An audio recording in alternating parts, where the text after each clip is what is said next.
Jack Reilly had always trusted the silence of the early morning.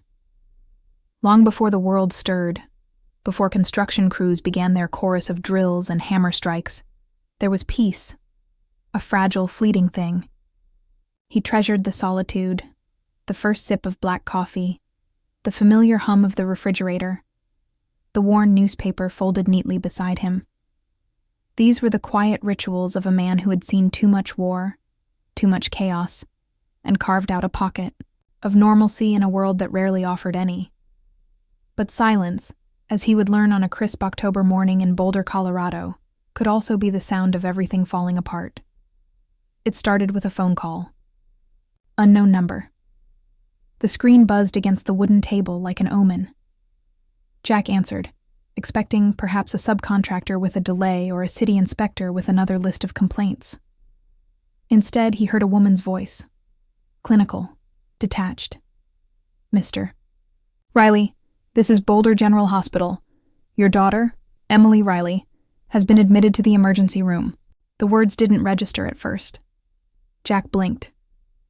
What happened?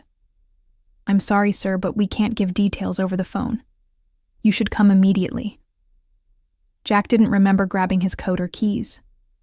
His body moved on autopilot, fueled by a dread that wrapped cold fingers around his throat. The engine of his truck roared to life as he tore through the quiet suburban streets, every red light a personal offense, every second stretching into an eternity. Hospitals had a smell, a sterile, bitter scent that seeped into your skin and clung like guilt. Jack stormed through the emergency room doors, boots echoing off the linoleum. A nurse pointed him toward a curtained-off bay. He didn't walk. He marched, like the soldier he once was. Emily lay on the hospital bed like a broken doll. Bruises bloomed across her face, a grotesque contrast against her pale skin. Her right eye was swollen shut. Her lips split. Her hands trembled around a hospital blanket too thin to offer any comfort. "Dad," she whispered, her voice a rasp. Jack sat beside her, taking her hand gently. His touch was soft, but inside him, a storm was building. A storm with no mercy. "Tell me what happened, sweetheart." Her eyes filled with tears. "I came home early, from Lily's. I heard something upstairs." Jack's breath caught. A premonition. It was Mom, with Uncle Ethan, in your room. The words didn't just land. They detonated. Claire, his wife. Ethan, her younger brother. His own brother-in-law. "I screamed," Emily continued, voice shaking. "Then these two men came out of nowhere. Big guys. Ethan's bodyguards. They grabbed me. One of them threw me down the stairs." Jack stood.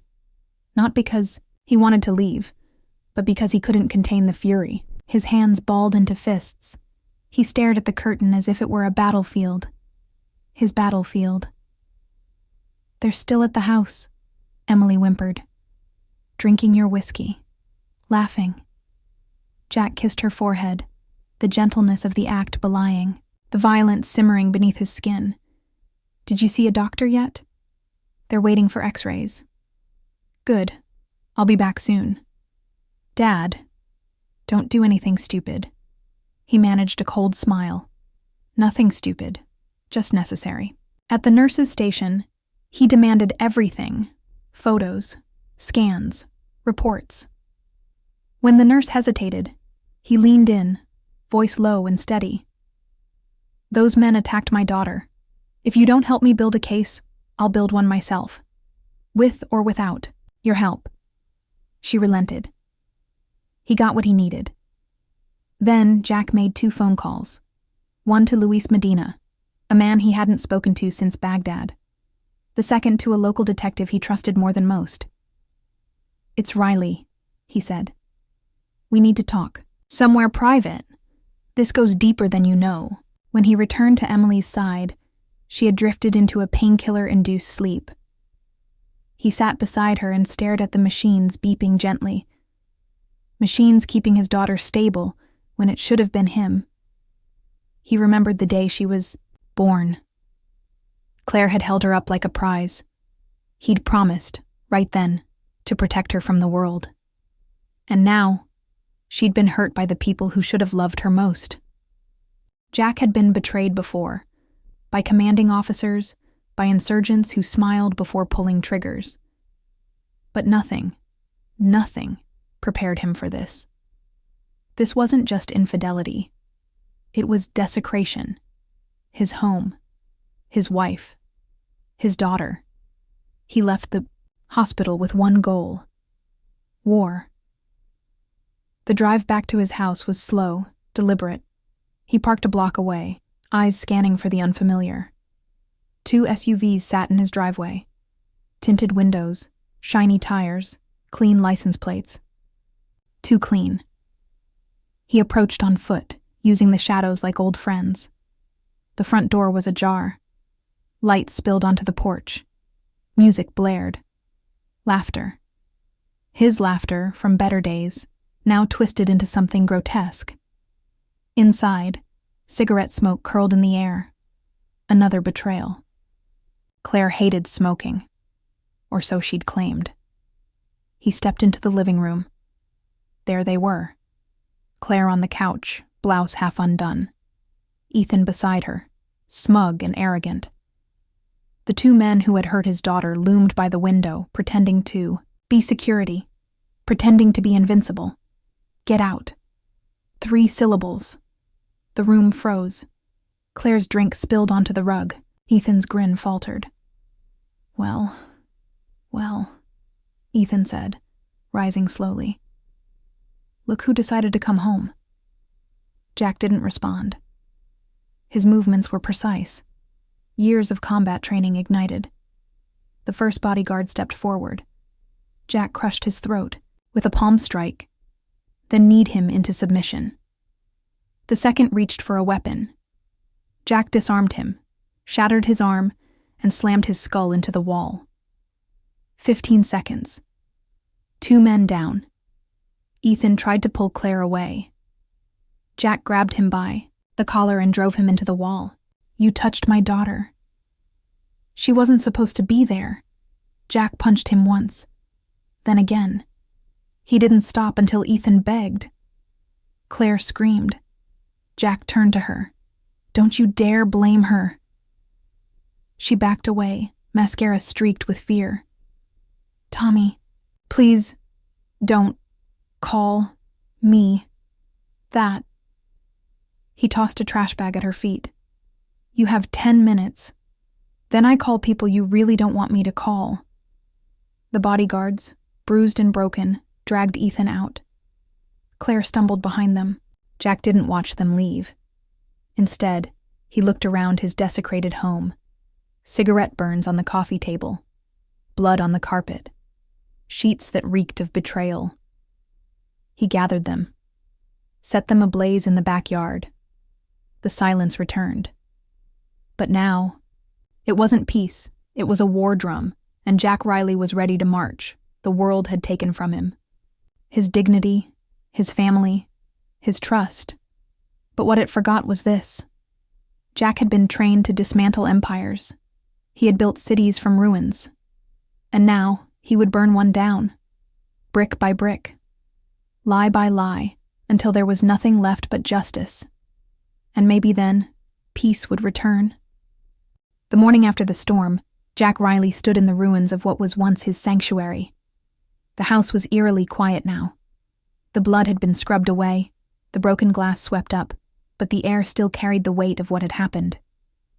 Betrayal had a scent, a mix of stale perfume, cigarette smoke, and lies. He poured himself a fresh cup of coffee, strong and scalding, letting the bitterness settle into his bones. It was the only thing that felt real. He couldn't stay there. Not yet. Emily was still at Boulder General, recovering from the assault, and Jack couldn't bear to leave her alone in a sterile room filled with beeping machines and antiseptic. But before he returned to her bedside, he had something more pressing to do. Uncover just how deep the betrayal went. He drove across town to an old warehouse-turned-office space, where Luis Medina waited for him. Luis had been the closest thing to a brother during their deployment in Iraq. Sharp, loyal, and unflinching, Luis had traded bullets for bites after leaving the army, and now ran a high-end private intelligence firm out of a rebranded loading dock with blackout windows. Luis didn't ask questions when Jack walked in. He just offered him a seat and slid a tablet across the table. "I pulled what I could in 12 hours, Luis said. "There's more coming, but you're not going to like this." Jack took the tablet. What stared back at him was worse than he'd imagined. Claire had been moving money into multiple offshore accounts for the past 9 months. Under fake LLCs, foreign shell companies, and real estate trusts scattered across the Caribbean and parts of Eastern Europe, she'd funneled nearly every dollar out of their joint savings. The house, once fully paid off, had been refinanced twice without his knowledge. His signature had been forged on every document. Clean, professional, almost convincing. "She had help," Luis said, pointing to one set of documents. "These entities? That's Ethan. He's been doing this for years. Claire just plugged into his system. Makes you wonder how long they were planning this." Jack said nothing, just scrolled through the pages. Every line item stabbed deeper than the last. Tuition savings for Emily's grad school, gone. Retirement account he'd been contributing to since he left the army, gone. The emergency fund for his mother's medical care, wiped out. It wasn't just adultery. It was annihilation. "They were going to leave you penniless," Luis said, tone hardening. "And if I had to guess, Ethan planned to pin his own financial crimes on you as the fall guy. The way these transfers are structured, you could have ended up in prison." Jack closed the tablet slowly, as if afraid it might burst into flames. "How deep is Ethan in?" he asked. Luis sighed and tapped a key, pulling up a separate file. "Ethan's connected to the Lucetti Group, West Coast crime syndicate. Not as flashy as the big families, but dangerous. Real estate fraud, protection rackets, money laundering, and at least one suspected homicide. He launders their money, builds fake fronts, and bribes local officials to keep everything clean on paper." Jack leaned back, jaw clenched. "He brought the mob into my house." "Yeah," Luis said quietly. "And Claire knew. She signed the paperwork. She helped him clean the money." For a moment, Jack couldn't breathe. Not because he was shocked, but because something else had settled in. A cold clarity. The kind he hadn't felt since war. In combat, decisions were binary. Live or die. Protect or fall. He was back in that space now. Back at the hospital, Emily was awake. Her face was still bruised, but her voice was stronger. Jack didn't tell her everything. Not yet. Instead, he asked questions, gently drawing out the memories she'd tried to suppress. "When did Ethan start coming around more?" "Around last Thanksgiving," she said slowly. "He told Mom he had some new investment project. She got all excited, said it could double our savings. I didn't think much of it. I thought they were just working together." Jack nodded, trying not to show how much that hurt. Emily hesitated. "There were whispers, late-night phone calls. Once I walked in and Mom was hiding papers in the garage. She snapped at me, told me it was none of my business." She looked down. "I should have told you." Jack placed a hand on hers. "You trusted your mother. That's not a mistake." Later that evening, Jack stepped into the garage and began going through every inch. Behind the drywall, inside a false panel, he found them. Documents Claire thought she'd hidden well. Contracts, offshore account statements, meeting logs. Photos of her and Ethan in hotel lobbies, on private flights, laughing like teenagers. He boxed them, photographed them, and locked them away. But that wasn't enough. He called Amara Chen, another vet from his old unit. After the military, she had become a cyber forensics specialist for the federal government before starting her own security firm. When he explained the situation, she didn't hesitate. "Send me everything. I'll trace it all." If Ethan blinked online, I'll find it. While Amara dug into the digital side, Jack returned to Luis with one request. Find the victims. The people Ethan and Claire had defrauded weren't just faceless entities. They were families who lost their homes, elderly veterans swindled out of pensions, single mothers conned into bogus investments. Jack wanted names, not for vengeance, for justice. Over the next 3 days, Jack met them one by one. He didn't reveal who he was at first, just listened. An old couple who lost their retirement savings in a fake senior housing development. A veteran with PTSD whose disability checks had been funneled into a non-existent hedge fund. A woman whose son had committed suicide after losing everything to Ethan's firm. Each story was a dagger. Each face a reminder that what had been done to him was part of something much larger, and Jack couldn't stand by. He set up a fund using money recovered from a seized account Amara had traced. He named it the Redwood Fund, after the towering trees he and Emily had seen on a camping trip when she was 9. Back then, he told her redwoods could survive anything. Fire, lightning, even time. Now, that same idea fueled him. When Claire tried to call, he didn't answer. Not because he didn't want to hear her voice, but because he didn't want to remember the woman he'd once loved. Instead, he recorded every voicemail, cataloged every text, gathered it all, and still, he remained calm. Because Jack wasn't rushing toward revenge. He was building it, brick by brick, piece by piece, until it would be undeniable, until the world saw who Ethan Hayes and Claire Reilly really were. And when that happened, they would have nowhere left to hide. Luis sighed and tapped a key, pulling up a separate file.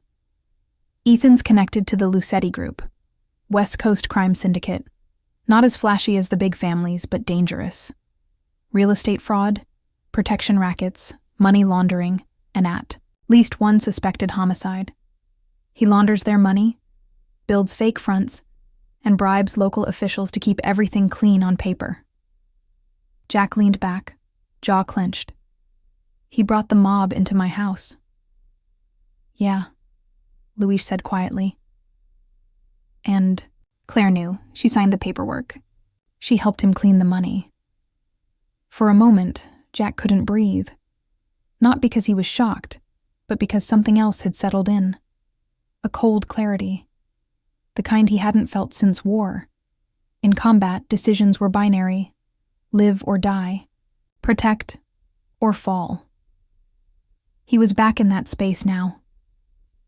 Back at the hospital, Emily was awake. Her face was still bruised, but her voice was stronger. Jack didn't tell her everything. Not yet. Instead, he asked questions, gently drawing out the memories she'd tried to suppress. When did Ethan start coming around more? Around last Thanksgiving, she said slowly. He told Mom he had some new investment project. She got all excited, said it could double our savings. I didn't think much of it. I thought they were just working together. Jack nodded, trying not to show how much that hurt. Emily hesitated. There were whispers, late-night phone calls. Once I walked in and Mom was hiding papers in the garage. She snapped at me, told me it was none of my business. She looked down. I should have told you. Jack placed a hand on hers. You trusted your mother. That's not a mistake. Later that evening, Jack stepped into the garage and began going through every inch. Behind the drywall, inside a false panel, he found them.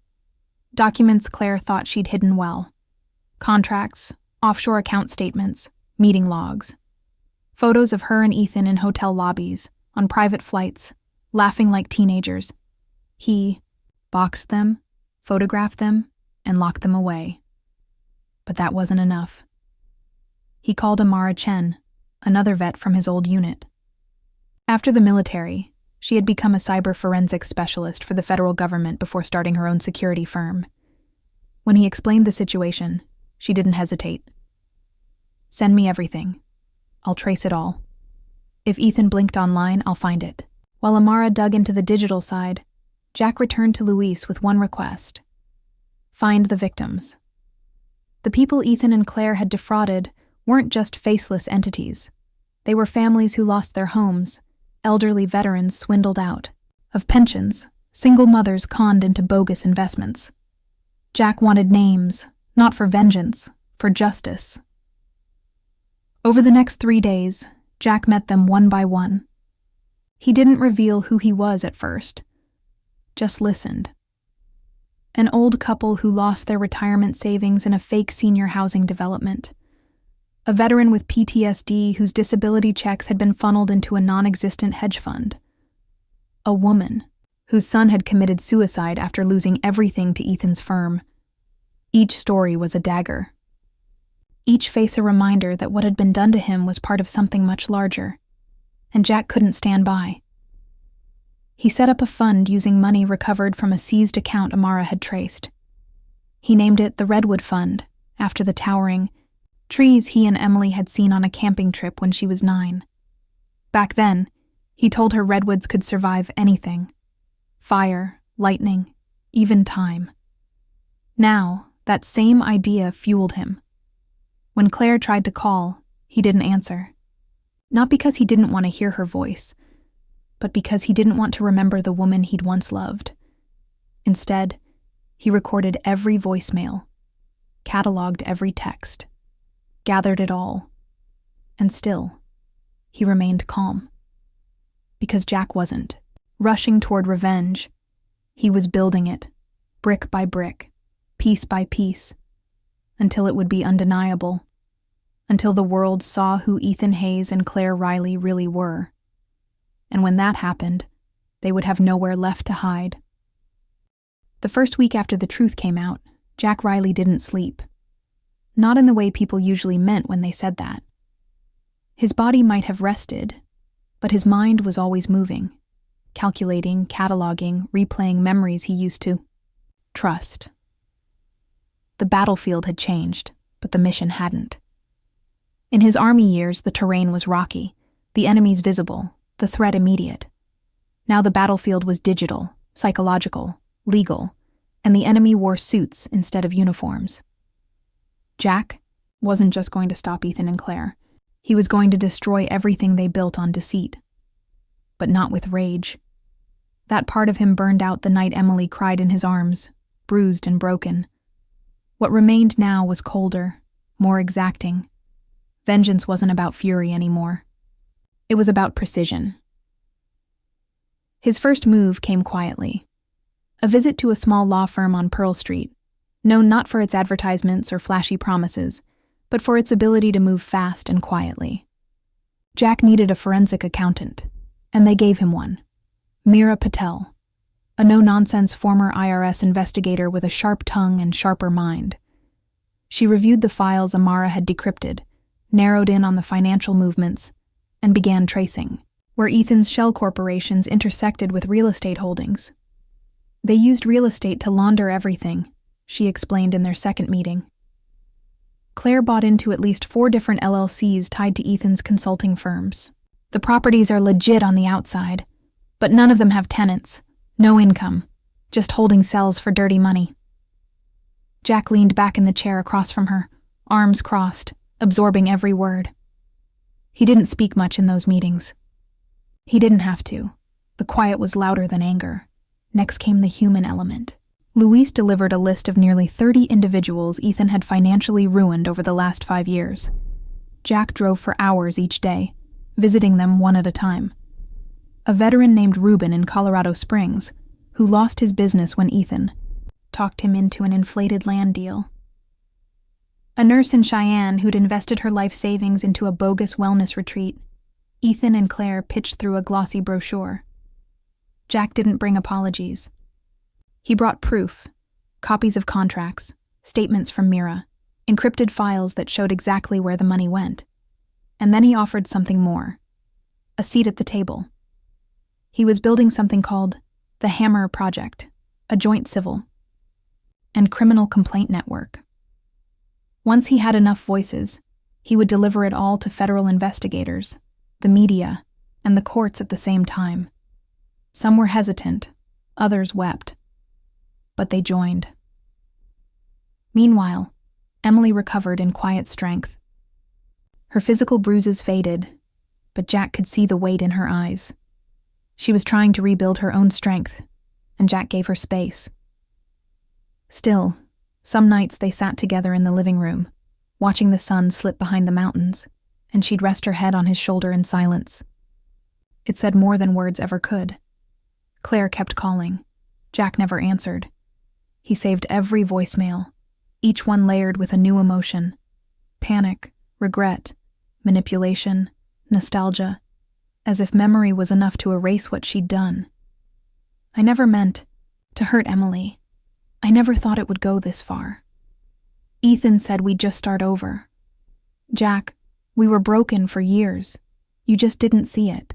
He did now, clearer than ever. One voicemail caught his attention more than the others. Claire mentioned a man named Julian Haskins, someone Jack didn't recognize. Luis did. Julian was a shadow operator, a fixer known for erasing digital footprints and crafting paper trails that would survive any audit. He was the reason Claire and Ethan had gotten so far. He's based out of Los Angeles now, Luis said. But he travels. I flagged his travel to Denver next week. Let me know the moment he lands. While Luis tracked movement and Amara built the digital case, Jack returned to Boulder General to meet with Detective Serena Holloway, a no-nonsense woman in her early 50s who'd built her career on unraveling white-collar crime. He brought everything: the financial statements, the list of victims, the offshore accounts. She flipped through the files without saying a word for a long time. Then she looked up at him. You know this is going to blow up a lot bigger than your marriage. It already has. You really want to press this? Jack didn't blink. I want them exposed, all of them. She nodded slowly. Then we do this by the book. No backroom deals, no vigilante crap. I don't want to have to arrest you after we arrest them. Jack gave a half smile, the kind that never reached his eyes. I'm building a case, not a grave. Outside the precinct, Amara called. Found something, she said. Ethan's got a pattern. Every new deal he creates, he does it through a shell company that connects back to a Delaware trust. And guess who sits on the board of that trust? Jack waited. Claire. Not just a passive participant. She was an architect of it all. That night, Jack went back to the old safe he kept behind the garage wall. In it were remnants of his military life: a Beretta from Iraq, a folded American flag, a journal he hadn't touched in years. He took out the journal, flipped to a blank page, and began to write. Objective: remove enemy infrastructure. Method: legal exposure, civil coordination, tactical reputation dismantling. Timeline: 90 days. It read like an op order. And in a way it was. He didn't just want Claire and Ethan to lose money. He wanted them to lose standing, to lose trust, to be seen for what they were. Jack knew reputations were harder to rebuild than finances. As week 3 approached, he made his next move, targeting Ethan's key investors. With Mira's help, Jack identified Ethan's inner circle, a group of 7 affluent clients he pitched every fraudulent scheme to. Jack drafted personalized letters, each containing partial evidence of Ethan's duplicity, and warned them that the SEC investigation was underway. 5 of them immediately froze their accounts and reached out to legal counsel. 2 responded, with fury, but fury rooted in fear. Jack didn't reply. The next morning, Ethan's offices in Denver received an IRS audit request. Claire received a notice from the city about an impending property seizure due to irregular ownership documentation, and Julian Haskins? He was intercepted at Denver International Airport. Not by federal agents, but by Jack himself. You're the guy who makes people disappear on paper, Jack said, cornering him in a quiet terminal bar. I want to know how you helped Claire. And I want to know now. Julian tried to deny it. Then Jack slid a flash drive across the table. That's every transaction you touched. If it hits the news, you're done. But if you help me, maybe it stays in my drawer. An hour later, Julian gave him everything. The email threads, the ghost accounts, the VPN logs. Names of accomplices, even receipts. Jack shook his hand on the way out. You're smart. Stay smart. Stay out. He wasn't bluffing. Jack had no interest in collateral damage. Only justice. By the time he returned home, Emily was waiting with 2 mugs of coffee. You look tired. Planning takes energy. How much longer until you make your move? Jack sipped and looked at her. When every brick is in place, when they think they're safe again, that's when it all comes down. And when it did, they wouldn't see him coming. Because Jack Reilly wasn't fueled by anger anymore. He was fueled by purpose, and purpose was bulletproof. The snow came early that year, blanketing Boulder in a quiet that felt almost unnatural. Jack Reilly stood at the edge of his porch, watching the flakes fall in slow, perfect spirals, as if the world itself had paused to hold its breath. The night was still, but inside him, everything was in motion. Plans long in the making were finally aligning. Pieces of a puzzle, scattered across months of betrayal, pain, and investigation, were falling into place. The hour had come. The house of lies was about to burn. He stepped back into the warmth of his home, a place that had once been his sanctuary, now transformed into a war room. The kitchen table, once covered in coffee rings and morning newspapers, now held maps, court filings, printouts of emails, and photos. His old army satchel, battered from years of sand and gunfire, was now filled with USB drives, statements, and evidence sealed in plastic sleeves. He glanced at the clock. 1 hour, Luis had just texted. Ethan's morning routine hadn't changed. He was due at his office by 9. Claire had a real estate gala at a downtown hotel at 10. The SEC notice had already landed on Ethan's desk the day before, and his lawyers had called 6 times trying to decipher what had triggered the probe. What they didn't know was that it wasn't the SEC who had started this. It was Jack. Quiet, invisible, methodical Jack. He arrived at Ethan's office building 20 minutes later. Not alone. He wasn't a man who left things to chance. Outside, waiting in cars and at corners, were journalists he'd personally tipped off. Victims who had received the call and the evidence, all of whom had gathered in the lobby, clutching folders and fire in their eyes. Amara's cyber team was in place, watching from a secure server farm in Denver, ready to leak every piece of data with the press of a button. At 9:03 a.m., Ethan stepped out of the elevator, tailored suit perfectly pressed, face sharp and confident, until he saw them. A crowd of people he thought he had buried in silence. Jack watched from the sidelines, behind a pillar, a phantom in plain sight. Ethan hesitated. For a split second, Jack thought he might bolt, but the cameras caught him. The questions came, fast and sharp. Victims shouted. One man threw a ledger. The impact wasn't physical, but Jack saw something fracture in Ethan's eyes. The illusion of control had cracked. By 10 a.m., the live stream from Amara's team hit the major outlets. It began with a narrated video. This is how corruption hides in plain sight. Ethan's name, Claire's signature, the paper trail, the money, the faces of their victims. The voiceover, calm and precise, exposed every lie they'd sold. At the gala, Claire stood with a champagne flute in one hand and her phone in the other. Jack had seen the clip later from a news recording. Her smile faded as she read the first headline. She glanced around, eyes darting for an exit. But the cameras were already on her. By noon, she was escorted out of the hotel by 2 uniformed officers, not arrested, but humiliated. The kind of public disgrace that stained deeper than any handcuffs ever could. Jack sat in his truck and watched it all unfold. It wasn't satisfaction he felt. Not quite. It was something harder. A reckoning. He drove home, but he didn't go inside.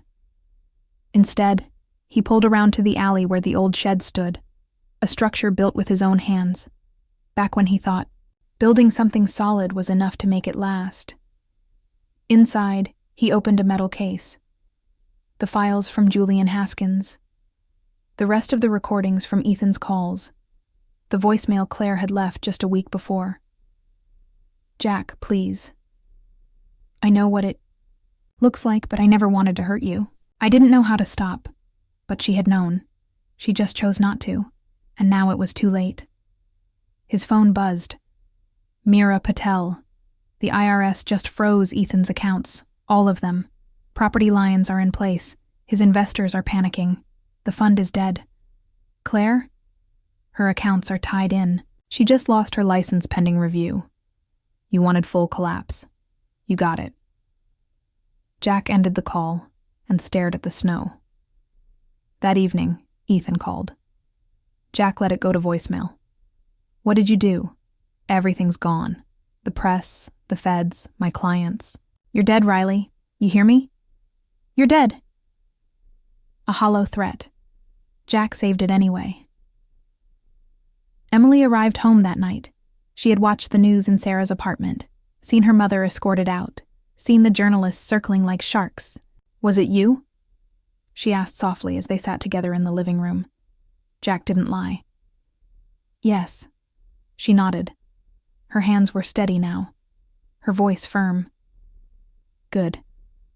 2 days later, Ethan tried to flee. Amara tracked his burner phone. Luis passed the info to Detective Holloway. He was intercepted at a private airstrip outside Fort Collins.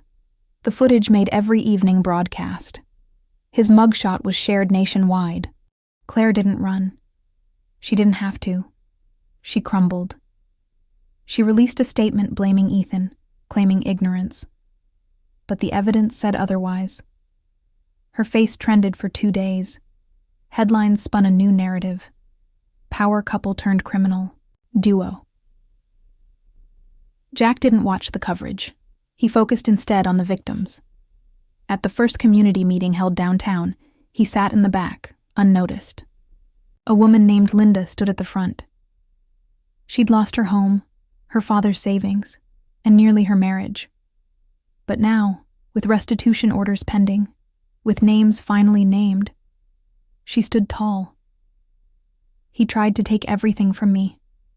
But I'm still standing. We all are. And thanks to whoever pulled back the curtain, he doesn't get to hide anymore." Jack left before the applause. That night, Claire showed up at his door. No makeup, no mask. Just a woman broken by the weight of her own choices. Emily was out with friends. Jack opened the door but didn't invite her in. "You destroyed us," she whispered. "No," he replied. "You did. I just revealed the damage." She wiped her face, tears freezing against her skin.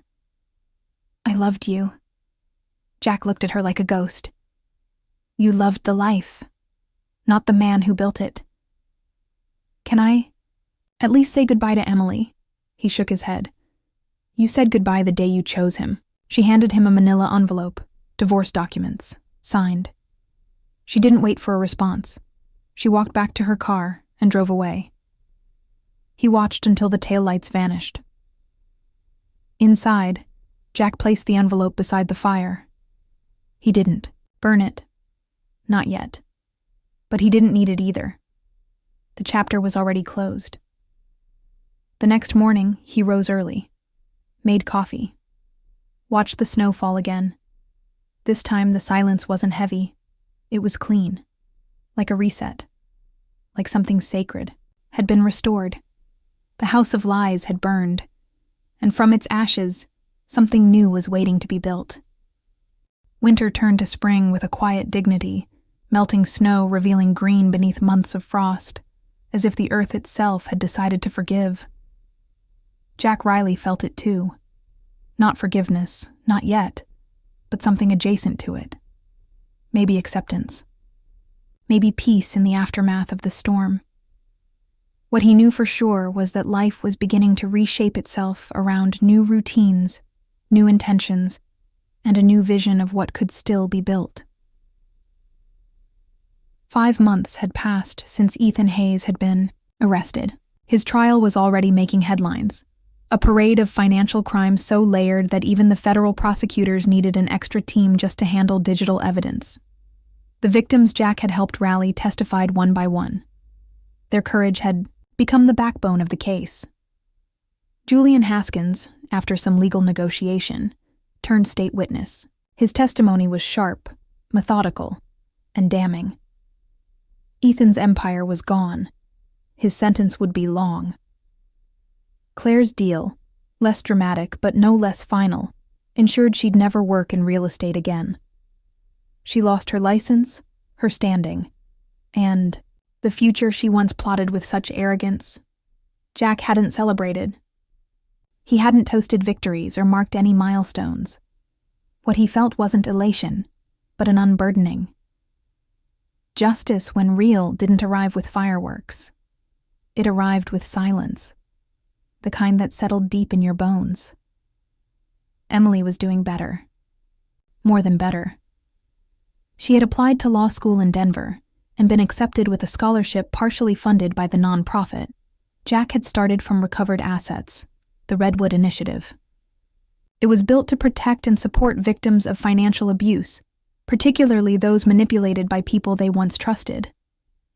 Emily had chosen a focus in financial crimes, using the very tools that once hurt her to now defend others. One Sunday morning, Jack and Emily stood outside a construction site just east of the city, a wide open space where steel beams and concrete blocks had just begun to form a foundation. It would be a new shelter for women and children displaced by financial or domestic betrayal, the first of its kind in Colorado. "You know," she said, watching a group of volunteers plant a temporary garden, "if you'd told me a year ago we'd be here, I wouldn't have believed you." Jack nodded. He wasn't a man of many words, but there was pride in his eyes. "You built this, Dad, not just with money, with what you stood for." "We built it," he corrected.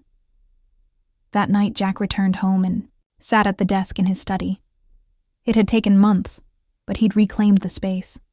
New furniture, new books, a new life. On one shelf sat his Army medals, not on display but respected. On the wall beside them, a framed copy of the first donation letter from a Redwood recipient, a single mother from Utah who now ran her own accounting service.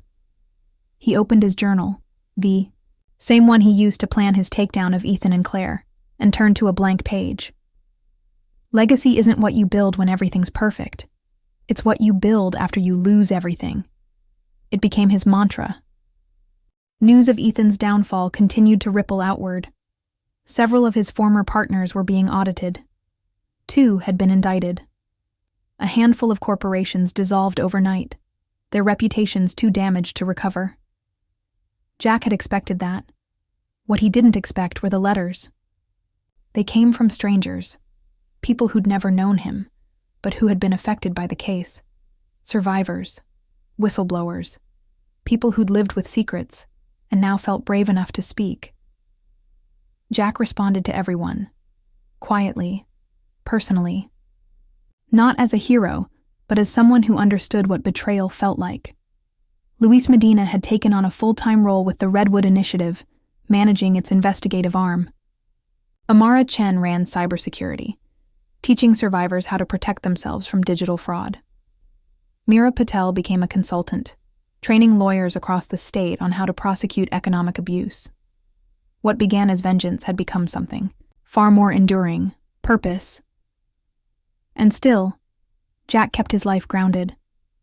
He woke early, made coffee, took long walks with the dog he and Emily had adopted from a shelter outside Denver. Its name was Bricks, a quiet nod to what he once built and what now stood in its place. One afternoon in late May, Jack received a call from a local community center.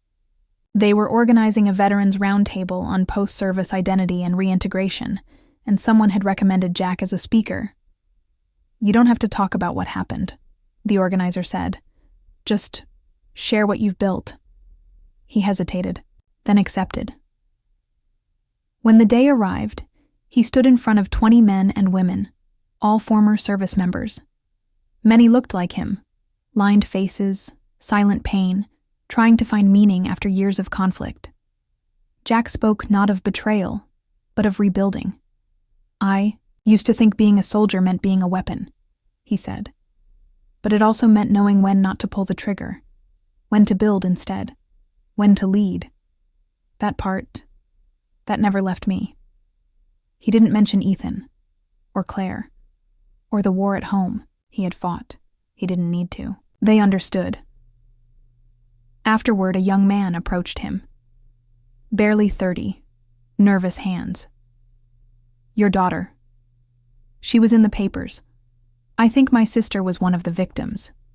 She never told anyone, but I saw her face when the story broke. I just wanted to say thank you for what you did."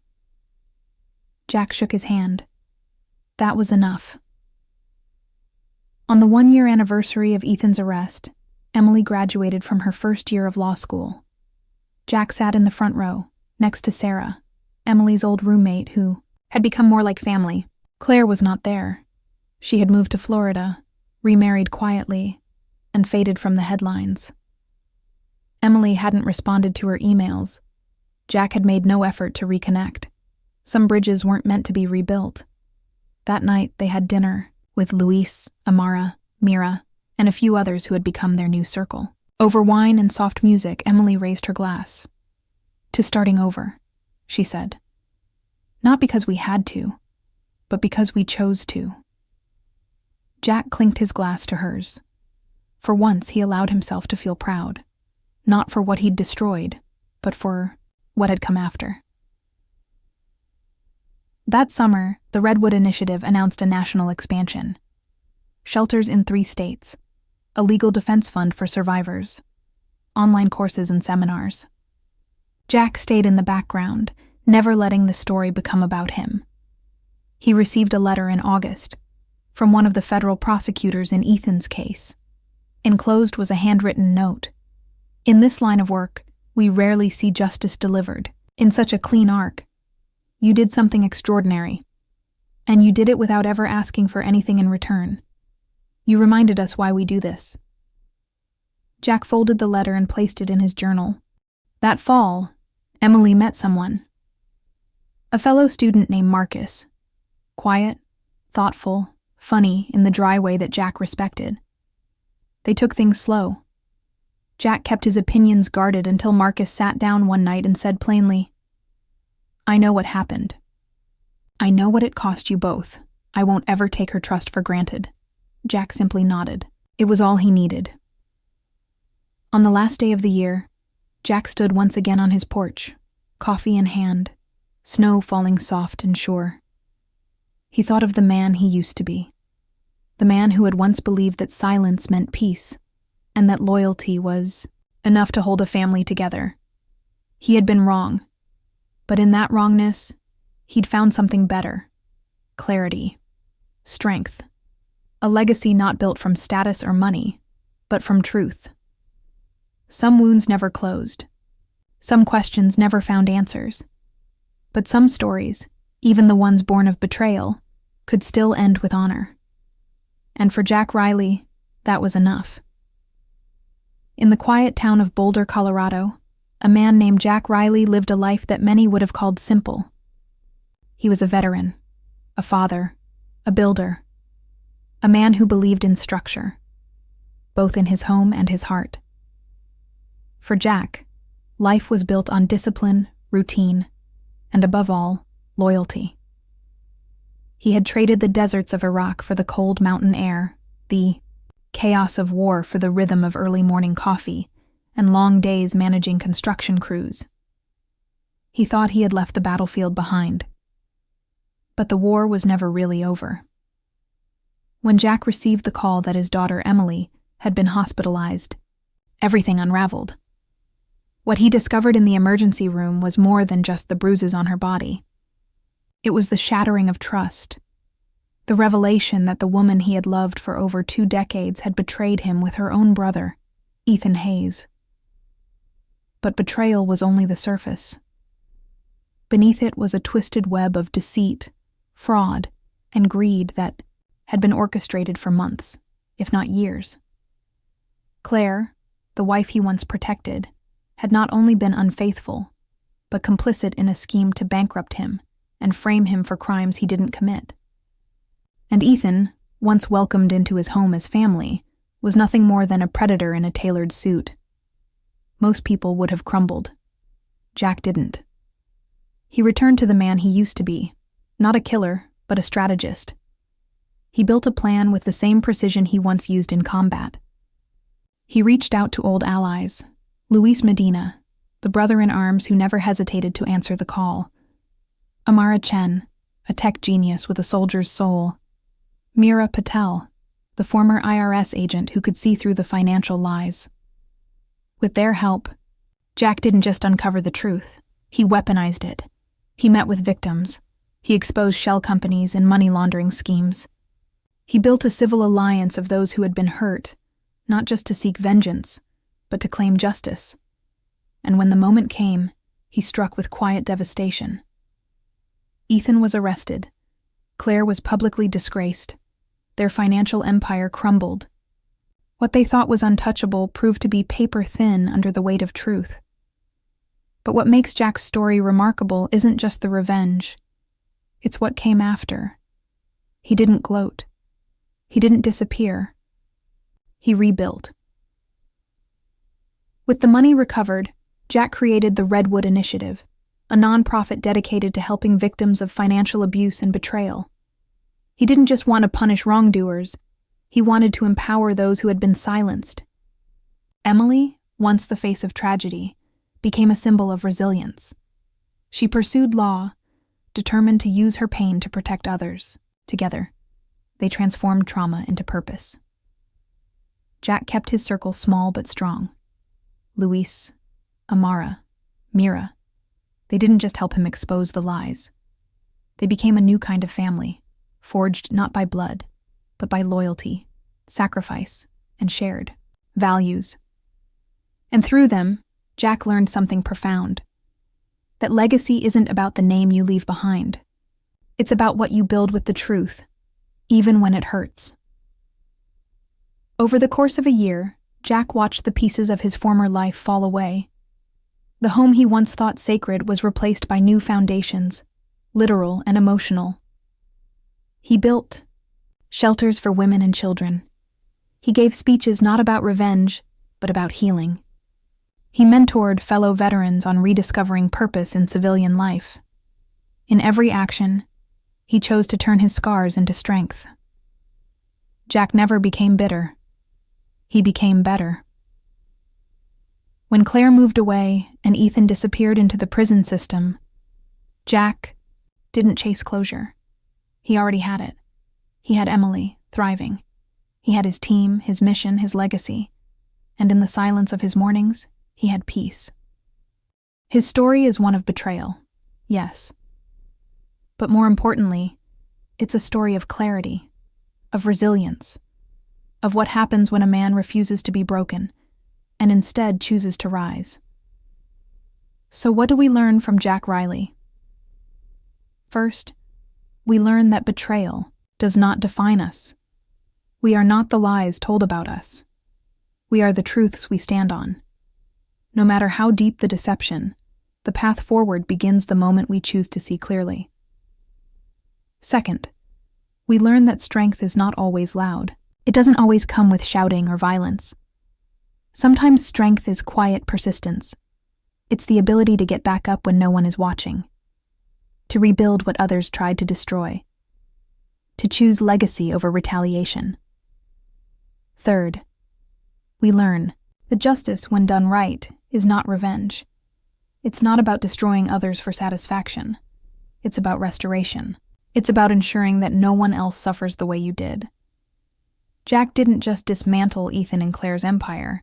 He built something far more powerful in its place. And finally, we learn that family is not defined by blood, but by choice. by loyalty, by the people who stay, who fight, who believe. Jack found family again, in his daughter, in his friends, and in the community he served.